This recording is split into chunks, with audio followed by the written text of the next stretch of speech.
Afternoon, everybody. So today I studied a bit in Genesis chapter 18, and I found something interesting. Again, like I say every time, I always find something interesting. So today I found a spot where God goes to visit Abraham in the form of 3 men. And these men that go and visit with Abraham, Abraham instantly recognizes them as being sent from God. And so they immediately, Abraham immediately goes and hits his face and bows down to them because he knows that they're messengers of God. And he talks to them, and some things ensue, and they tell Sarah that she's going to have a kid, and Sarah's like, I'm old and there's no way, and there's a lot of things that go on in that chapter. But what was really interesting was when God started speaking about Abraham and what he was going to do with Abraham. And he was considering whether to tell Abraham what was about to go down in Sodom. Because he started thinking about Abraham, he decided to tell Abraham what was going to go down. Now here's what's interesting. God says, I know Abraham, and I know that he's going to raise his family and his household up to follow me and to worship me. And so he decides to go ahead and tell Abraham what he's about to do. But the interesting part of all of that for me was that he says, I know Abraham. He says, I know Abraham, and I know that he's going to raise his family upright, and I know that he's going to follow me, and I know that he loves me. He says this as God. And then later when he tells him what he's going to do with Sodom, Abraham starts to kind of contend with him and say, well, if you find 50 that are faithful, will you still destroy Sodom? And God's like, you know what? If I find 50, I won't.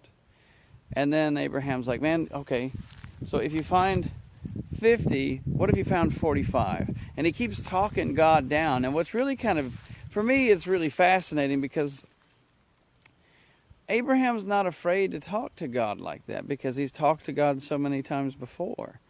And also, his boldness steps a bit further when he says, surely you wouldn't kill the righteous with the unrighteous because you're a righteous God.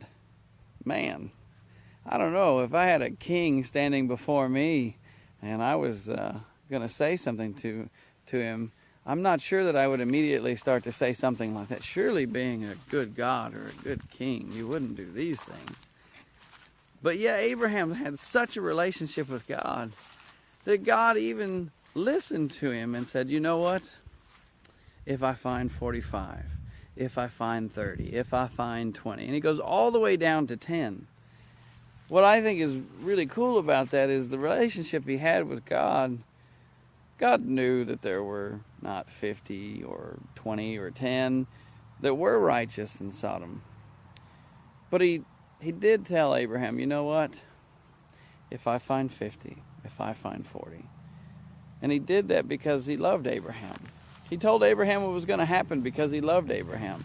And here's the thing, he knew Abraham. Does God know you?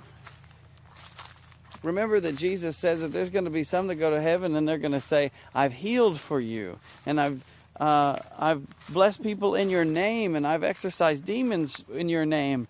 And Jesus says, yes, but there are going to be people that come to heaven that say that, and God's going to say to them, depart from me, for I never knew you.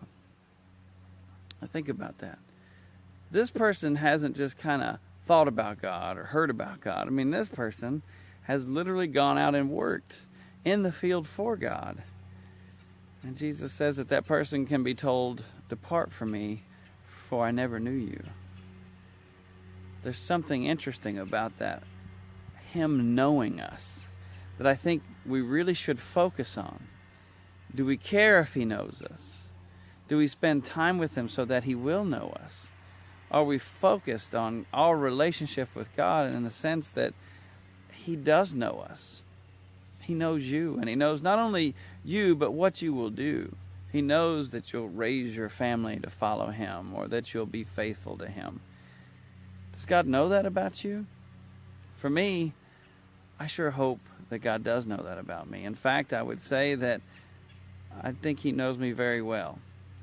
In fact, He knows me well enough that He tells me things and does things for me and with me and through me that I couldn't have done on my own, that don't even make sense without Him being in the picture.